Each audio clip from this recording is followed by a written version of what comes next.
أعوذ بالله السميع العليم من الشيطان الرجيم بسم الله الرحمن الرحيم الصلاة والسلام على أشرف الخلق سيدنا محمد صلى الله عليه وسلم الفاتح لما أغلق والخاتم لما سبق ناصر الحق بالحق والهادي إلى صراطك المستقيم وعلى آله حق قدره ومقداره العظيم. gannaaw ba ñu sante yàlla julli ci yonent bi sallallahu alayhi wa sallam ñi ngi leen di nuyu yéen suñu mbokk jullit yi ci nuyu l'islam mu di asalaamaaleykum wa rahmatullahi taala wa barakatuhu di nuyu kenn ku nekk ci turam ak santam di leen gërëm ak di leen sant ci teewaay bi di leen baalu àq di leen baal xaq di ñaan yàlla mi boo bare jàmm yaa na leen yónnee jàmm ñi nga xam ne dañu am tawat yaa na leen yàlla saafara ñi nga xam ne dañu nekk ci caabi féete leen gannaaw yaa na leen yàlla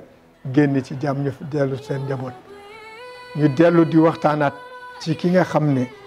mooy di yonent sallallahu alayhi wa sallam ci suñu émission le chemin du prophète nga xam ne mooy suñu royuwaay yàlla nañu benn royuwaay laa leen tànn mu di yonent sallallahu alayhi wa sallam ñu jàpp ne buñ ko royee rek suñu mbir dana yëwan kon yonent boobu sallallahu alayhi wa sallam ci yoonam la ñu tegu fas yéene leen waxtaana li nga xam ne moom la wax ci li jigéen ci biir diine l'islam yonent boobu sallallahu alayhi wa sallam dafa am cër bu rëy bu mu jox jigéen ndax lu jiitu yonent bi sallallahu alayhi wa sallam di ñëw jigéen daanaka tekkiwul woon dara ci xeet yi nekkoon ci àdduna boo demoon ci xeet yu bare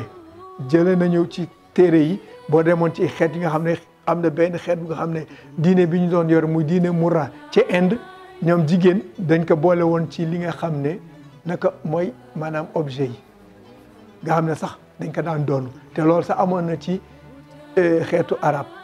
dañ daan doonu jigéen amoon na ci yeneen xeet yi jigéen amuloon baat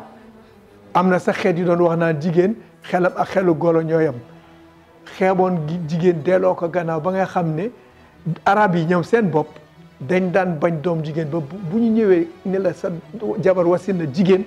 sax kanam da daa di ñàng soppeeku nga daal di am lu la naqadi gàcce dal la ba da ngay mer ba xale boobu da nga koy suul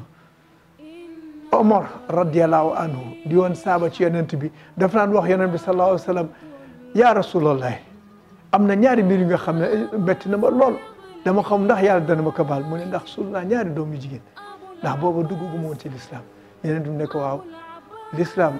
lépp loo def lu ko jiitu te booba duggagoo ci boo ci duggee da ngay set ci bàkkaar loolu yàlla daf la koy jéggal pour wax la ne la arab tekku ñoon jigéen muy dara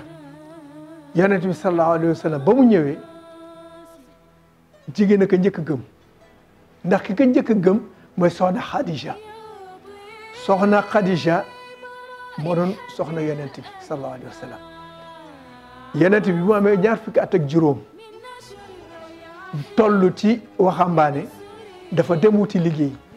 bi mu wuti liggéey mu dégg soxna suñu wax Khadija amoon borom kër ga nelaw wàcc kaak alal ju bare soxna Khadija nekkoon commerçante bu mag daan dem Cham di dellu si di dem Yémen di dellu si di dem Irak di dellu si di yóbbu marchandise di jaay di jënd yonent bi sallallahu alayhi wa sallam ne moom day wuti liggéey mu dem ne day dem ci soxna Khadija foofu fexe ba am foofu liggéey mu dem fexe ba ñu wane ne ka soxna Khadija ba mu sàkku liggéey ba yoon soxna Khadija jox ko mu liggéey yonent bi sallallahu alayhi wa sallam tàmbalee liggéey soxna Khadija seetlu ne liggéey bi barkeel na trop yonent bu demee ba dellu si lu bëri la indi liggéey bi barkeel alal ji yokku mu ne kii am na lu mu àndal mu ànd ak jamono boobu seet dafa daan am boobu l'islam ñëwagul mu am bu dem ci benn seetkat koo xamal ka ne que kii borom wërsëg la te kii kat boo ko amee borom kër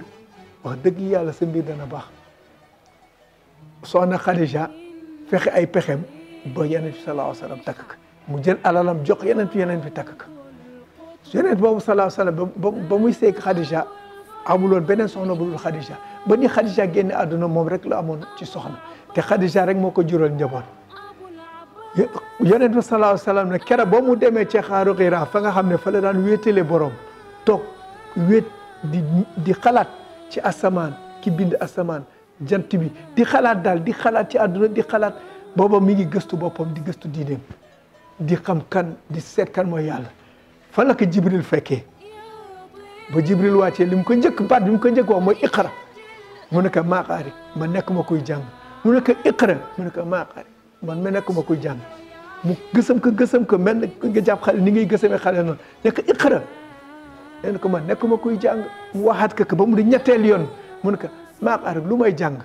mu ne ko yaa ngi soogay wax iqra bismi rabbika jàngal sa turu borom yonent bi nag bi mu ko waxee loolu nag Jibril yonent bi tiit nag jóg daw li mu dawee ba dugg ci këram dafa daal di dugg ci néegam sangu di lox daal ne zammilooni sang ma soxna Khadija ñëw ne ko lu xew mu ne ko sang ma tey li ma gis daf ma yéem li ma gis kañ daf ma tiital soxna Khadija ne ko yow de wax dëgg yàlla ak ni nga baaxee ni nga yiwee gisuma lu la war a mën tiital li la tiital ndax mi ngi la topp ba tey mu ne ko mi ngi nii taxaw mu ne xaaral soxna Khadija xam na ne booba temps ñu ngi doon waxu malaaka am na te xamoon nañ ne malaaka du gis awra te karaw jigéen bokkoon na ci awra soxna Khadija muri bopp bi rek daan na yonent bi ndax mi ngi taxaw bu léegi mu ne déedéet dem na yonent bi jóg féex daanaka dem na de nekkatu fi Khadija muraat bopp bi Jibril yegg si mu ngi mi ngi nii zamiloni sàng nga zamiloni Khadija nekk kii du ku lay lor du ku lay def lu bon kii dañ koy yebal ci yow ndax bu doon jinne wala mooy ku bon dama muuree sama karaw du daw waaye li ma muuree sama kaw kii yaakaar naa ne daal malaaka la war doon te war nga ko déglu ca la ko Jibril ca la aaya boobu wàcce ya muzammilu sangu amatul jógul ndax mission bi tàmbali na ca la yonent bi amal tàmbali moo tax ba mu tàmbalee mission bi Khadija la ci njëkk waxtaan Khadija moo njëkk a gëm moo tax ñu ne jigéen moo njëkk a gëm ci l'islam jigéen it moo njëkk a dugal alalam ci l'islam ndax soxna Khadija moo doon financé yonent bi sallallahu alayhi wa sallam donc ngeen xam ne jigéen ci l'islam la tàmbali am gëdd ci la nga soogay jox place am dëgg ci la soogay nekk dëgg doomu adama l'islam nag dafa am ñi nga xam ne dañ koy interpréter na mu leen neexee moo tax ba léegi ngay gis ay jigéen ñu leen di féetale ci gannaaw xam nga góor ñi nekk seen kaw ñu naan jigéen dafa war a topp ci gannaaw gërëm dëgg la dafa war a topp ci gannaaw jëkkëram mais jigéen dafa am ay àq ak ay yelef yu mu am ci l'islam déjà li ci njëkk mooy ci xam-xam jigéen dafa ne talabu ilmi faridatun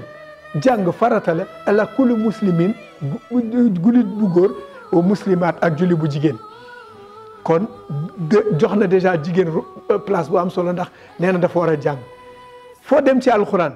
bu ne muslimin wal muslimaat teg ci jigéen wal muminina wal muminaat teg ci jigéen wal qaanitina wal qaanitaati teg ci jigéen wa sabirina wa sabiraati teg ci jigéen wa murshatidiina wa murshatidaati teg ci jigéen kon jigéen am na gëdd ci alquran ci diine l'islam yàlla daf ko jox gëdd ci jigéen ci l'islam la jigéen tàmbalee di donn léegi dootuñ ko donn waaye day donn moom léegi ci alal da ngay wàcc alal ñu jox góor lii jox jigéen lii dëgg la jigéen dañ koy jox benn góor ñu jox ko ñaar li tax mooy góor ëllëg lu mu mënte doon moo yor jigéen toujours dañ koy yor jigéen tey boo ko takkee alalam sa yoon nekk ci yow yaa ko war a dundal solal ka dëkkal ka moom alalam lu ko neex la ci def bu la bëgg bu la dimbalee xëy na bu la dimbalee waaye alalam lu ko neex la ci def te yonent bi Allah sallallahu alayhi wa sallam itam fonk gi mu fonk jigéen nee na al ummu madrasatun jigéen mooy école donc jigéen moo war a jàngal moo war a yar ñu baax ñëpp jigéen leen yar te nee nañu itam góor goo gis mu am maqaama ñu koy tudd rek jigéen bu baax moo nekk ci gannaaw ndax jigéen mooy xelal borom këram jigéen mooy genn wàllu borom këram boo jaaxle boo ñëwee sa soxna moo la war a xelal moo la war a gindi moo war a xamal jigéen itam moo war a yar xale yi moo war a xamal xale yi li nga xam ne borom kër gi li muy bañ ak li mu bëgg ci kër gi ba kër gi mën a ñoŋ jigéen itam dafa am ak yelleef yi nga xam ne maanaam dafa mën a wuti lu mu am maanaam liggéey daan dooleem am alalam sañ-sañ boobu am na ko ci diine l'islam te amu ko woon bu njëkk diine l'islam fonk gi mu fonk jigéen li tax mu fonk ko moo di ne suñu borom subhanahu wa taala jigéen mooy laboratoire am maanaam li yàlla gën a fonk muy doomu aadama